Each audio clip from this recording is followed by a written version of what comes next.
Okay, hello everybody. My name is Mark. This is Why I Hate the World. How you guys doing? So I think today we're gonna do something a little bit different. I'm gonna try this out. It might be a disaster, but what you gonna do? I think I'm going to draw a picture while I'm talking. And I think today what we're gonna do, I'm gonna draw a goblin because the latest events here that are happening, in Washington with the impeachment and all that, it's making me think of trolls and goblins and monsters. So we're just gonna draw a goblin while we're talking about our politics here. So yeah, let's see. Let's start with let's get our paintbrush, and I'll just come over here and make that a little bit smaller. Okay, and let's draw some eyes. Big looking eyes. So yeah, the impeachment is now over with. And it went pretty much how we all said it was gonna go. Um, I don't want to say I told you so. But yeah, man, I mean, I don't know.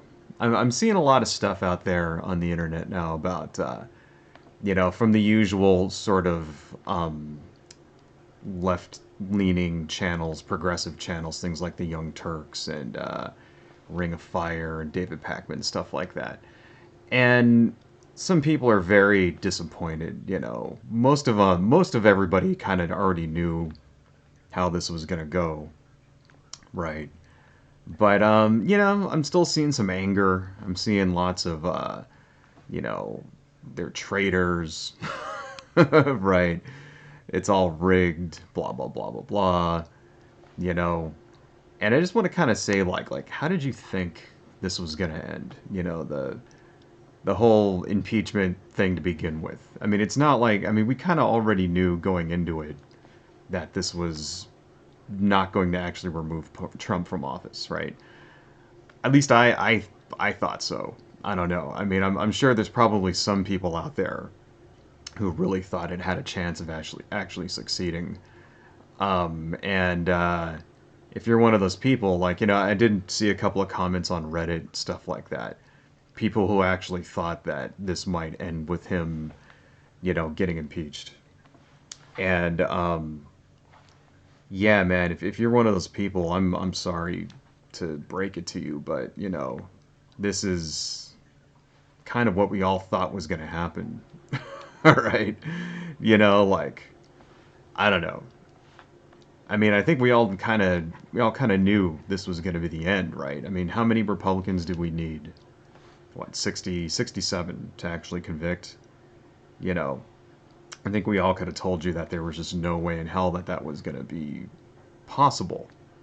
At least I thought that was pretty obvious from the beginning. I mean, the entire point of this was what? You know, what really, think about it really, I mean, because think about like a few months ago, right? When we were talking about all this, when all of this came to light, the fact that he did this, and there was a lot of pushback from the Democrats, the establishment Democrats, a lot of pushback from them saying, like, well, we shouldn't impeach, right? Nancy Pelosi in particular, pretty much came out and said she didn't support it, and people were pissed off at her for that. And, well, now we can kind of see why. We can kind of see her reasoning, because as of today, not only is Trump exonerated, right? That's what people think. Wait, let me rephrase that. He's not exonerated, okay? But John Q. Citizen is going to think that this means he is. All right. And now he's going to take this victory tour around the country where he's going to, like, you're going to see it in the news every 5 minutes now from the Fox people on all over conservative news. It was all a witch hunt to begin with. We told you there was nothing to it. Blah, blah, blah, blah, blah. He's totally exonerated, even though in real life he's not anywhere close to being exonerated. Right? But that's what they're going to say. It's not about the actual truth. It's about the messaging with these people, all right? You know, I mean, if you were expecting Republicans to have integrity and care about the truth and to actually do what's right, I don't know why you would expect that. Like, what made you think that any of them would have any kind of integrity at all? You know, I mean, how many people voted to show witnesses? Two people, right? You know, there was Susan Collins and Mitt Romney. Those were the only two Republicans that actually voted to show, to allow witnesses and to, you know, present additional documents as evidence. That's it. Okay, out of 51 senators, two of them. All right, there's something seriously fucking wrong with that. You know, if you can't get like, I don't know. I mean, I was thinking to like, I'm actually surprised that there were even those two. Because to be honest, I don't even think Mitt Romney would have like done it. So I'm surprised that he did. You know, and Susan Collins is kind of like a two-faced snake anyway. You know, everybody thinks Susan Collins is like moderate. She's not moderate. Okay, she's politically savvy enough to play both sides because apparently Susan Collins has a very large, you know, non-Republican constituency that she has to like cater to, and she's very like always politically, you know, cognizant of that, right? And maneuvers her rhetoric and her votes accordingly. But in the end, she ends up voting with the Republican majority pretty much all the time on everything. Right, as she voted to not, you know, she voted to not convict even when it would have, you know, when it was obvious that he wasn't going to get convicted and she could have done it anyway and saved face or whatever. She still didn't do it, you know. So it's like, I mean, Mitt Romney voted to actually convict. He's the only one out of all the Republicans to actually do it. Mitt Romney actually had a pretty good speech here. Actually, I kind of want to show that speech to you guys. Let me see here. Romney's full speech. I will just, let's see. I will put it like this. Let's do this. Let's go right monitor. And, oh, what, wrong one. Let's do the left monitor. And, actually, no, that's the wrong, no, not left monitor. Right monitor. There we go. Turn left monitor off, turn right monitor on. Let's move that up. In front, wait a second. What the hell? Why is this so funky? Alright, something is wrong here, guys. Hang on. Technical difficulties, technical difficulties. That's my right monitor. And that's the wrong monitor. Holy crap. Well, hang on, guys. I want to show, because I want to show you his, you know, speech that he did. Right. So let's just add this monitor real fast. Let's add display capture. And let's call it, okay, not that one, but that one. There we go. All right, so that's my display capture for my left monitor. I got the two monitor setups. And what we're gonna do is put that over there. And then let's bring up Mitt Romney. And can you see him? Yeah, you can. Okay, good. So hopefully I will not get a strike for this, because I'm just going to play this and then while I'm drawing and then comment on it, because I think his speech here is actually somewhat pretty eloquent. And here we go. So ready? The Constitution is at the foundation of our republic's success, and we each strive not to lose sight of our promise to defend it. The Constitution established the vehicle of impeachment that has occupied both houses of our Congress these many days. We have labored to faithfully execute our responsibilities to it. We have arrived at different judgments, but I hope we respect each other's good faith. The allegations made in the articles of impeachment are very serious. As a senator juror, I swore an oath before God to exercise impartial justice. I am profoundly religious. My faith is at the heart of who I am.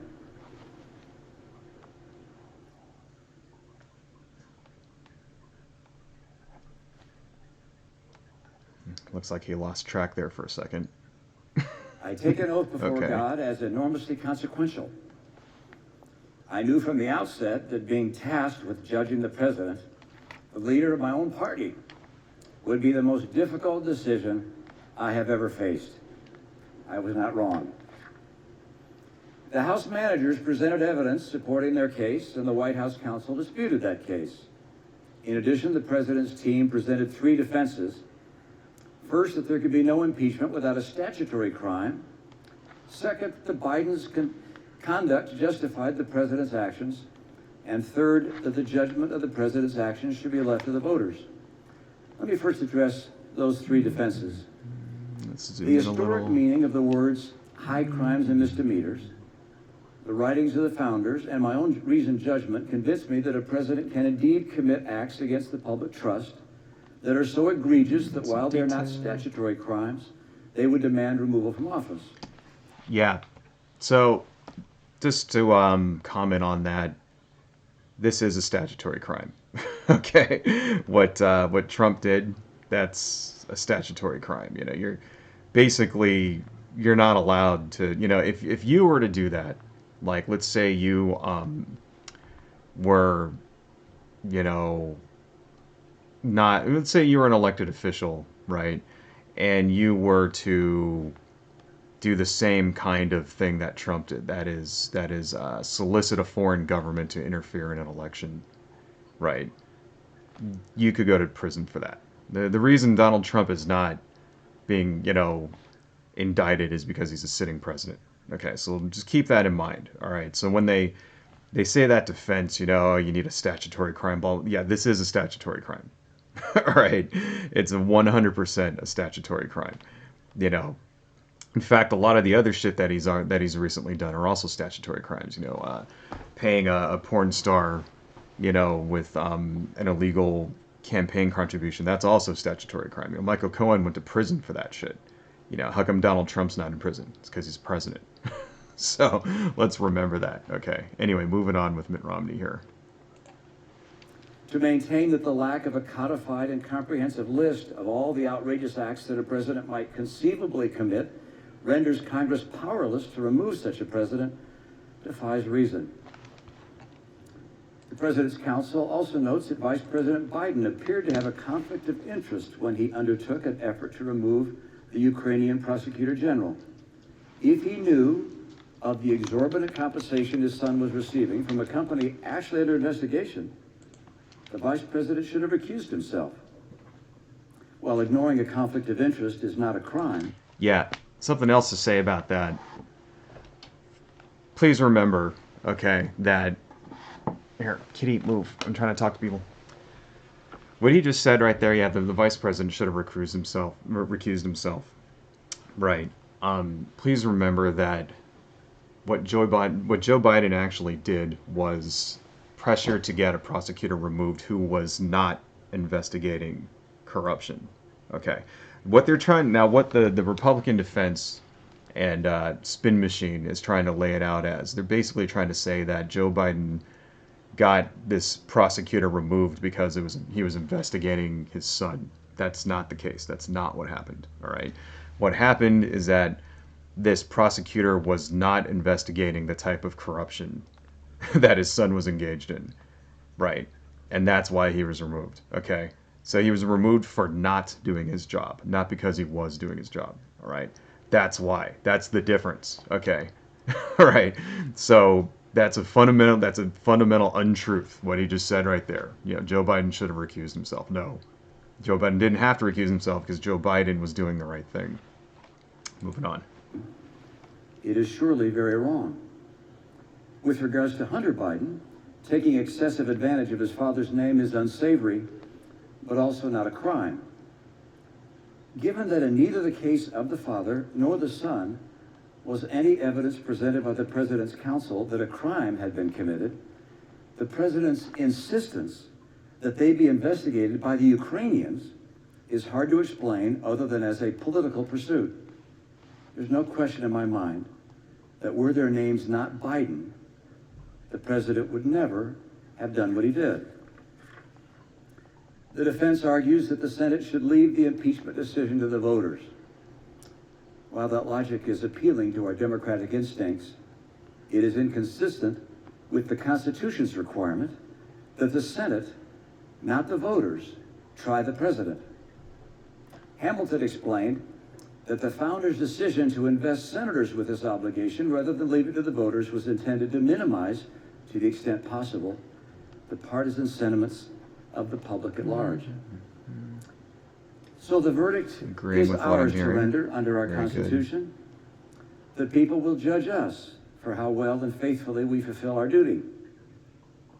The grave question the Constitution tasks senators to answer is whether the president committed an act so extreme and egregious that it rises to the level of a high crime and misdemeanor. Yes, he did. The president asked a foreign government to investigate his political rival. The president withheld vital military funds from that government to press it to do so. The president delayed funds for an American ally at war with Russian invaders. The president's purpose was personal and political. It's all 100% true right there. I'm very, very happy to actually see him saying this, a Republican saying this, of all things. I mean, that's pretty fucking damning. Damn, that's pretty bad. It looks bad. I don't know. Let's move on. Accordingly, the president is guilty of an appalling abuse of public trust. What he did was not perfect. No, it was a flagrant assault on our electoral rights, our national security, and our fundamental values. Corrupting an election to keep oneself in office is perhaps the most abusive and destructive violation of one's oath of office that I can imagine. In the last several weeks, I've received numerous calls and texts. Many demanded in their words that I stand with the team. I can assure you that that thought has been very much on my mind. You see, I support a great deal of what the president has done. I voted with him 80% of the time. But my promise before God to apply impartial justice required that I put my personal feelings and political biases aside. Were I to ignore the evidence that has been presented and disregard what I believe my oath and the Constitution demands of me for the sake of a partisan end, it would, I fear, expose my character to history's rebuke and the censure of my own conscience. I'm aware that there are people in my party and in my state who will strenuously disapprove of my decision, and in some quarters I will be vehemently denounced. I'm sure to hear abuse from the president and his supporters. Does anyone seriously believe that I would consent to these consequences other than from an inescapable conviction that my oath before God demanded it of me? I sought to hear testimony from John Bolton, not only because I believed he could add context to the charges, but also because I hoped that what he might say could raise reasonable doubt and thus remove from me the awful obligation to vote for impeachment. See, that's a good point right there. That's a very good point. If Trump is as innocent as everybody says, all the Trump supporters say, as he says, or as all of the Republicans voted, right, you would think that you would want to have witnesses, right? You would think you'd want to have as many people as you could get to be in front of that stand and to tell everybody how innocent Donald Trump actually was.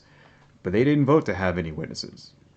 Mitt Romney was the only one, the only Republican to actually get up there, put his money where his mouth was, and vote to have witnesses there, right? So if he's innocent, then why are you not letting anybody say that he's innocent? If he didn't do it, if the whole thing was just a big misunderstanding or whatever, then don't you want people there to actually say these things? You know? It doesn't make logical sense. It doesn't make sense for someone who is being genuine. You know what I mean? And so I applaud Mitt Romney here. This is like, you know, this is actually like, wow, he's probably the only Republican right now in the entire government that I can think of that actually has integrity. But anyway, it's almost over. Let's watch the rest. Like each member of this deliberative body, I love our country. I believe that our Constitution was inspired by Providence. I'm convinced that freedom itself is dependent on the strength and vitality of our national character. As it is with each senator, my vote is an act of conviction. We've come to different conclusions, fellow senators, but I trust we have all followed the dictates of our conscience. I acknowledge that my verdict will not remove the president from office. The results of this Senate court will in fact be appealed to a higher court, the judgment of the American people. Voters will make the final decision, just as the president's lawyers have implored. My vote will likely be in the minority in the Senate. But irrespective of these things, with my vote, I will tell my children and their children that I did my duty to the best of my ability, believing that my country expected it of me. I will only be one name among many, no more, no less, to future generations of Americans who look at the record of this trial.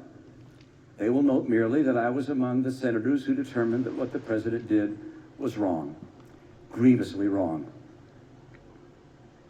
We are all footnotes at best in the annals of history, but in the most powerful nation on earth, the nation conceived in liberty and justice, that distinction is enough for any citizen.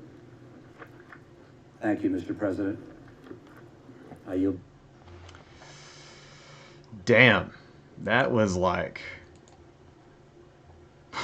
I mean, holy fucking shit. That's wow. Let's turn that monitor off. Hang on a second. Left monitor. Where is it? Display capture. Okay. Yeah. I'm a little blown away by that. You know, I'm a little I'm very impressed. Number one, that he had the balls to even do that, right? Because I can imagine the pressure. Like, I mean, he even said right there in his speech, you know, I've got a lot of pressure from various people and shit like that to keep me from, you know, to get with the team. And you think about why. Well, you know, one thing the Republicans are really good at